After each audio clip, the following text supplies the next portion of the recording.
What's going on YouTube? In this short tutorial, I just wanted to show you how you can have it to where the search menu at the top of your Excel sheet will collapse automatically by default. So this is an awesome, fairly new feature in Excel that will allow you to find different actions in Excel much easier than say when to enter the text box. So you can type in box, and then as you can see, is much easier to find that feature. So, but let's just say wanted this be collapsed by default. To make that happen, you can go to File, More, now click on Options, and then after that, on the first screen, under the General section, under General, right here, you can click on Collapse Microsoft Search Box by default, and then click OK.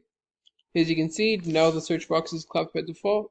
I click on the search icon to get it back, but if I want, but as you can see, whenever I click away from it, it collapses. And to reverse that, go to File, More, Options, and I can uncheck that box. Now it will always, it won't collapse by default. Hope you found this to be helpful. If you did, like, subscribe, comment. Thank you for watching.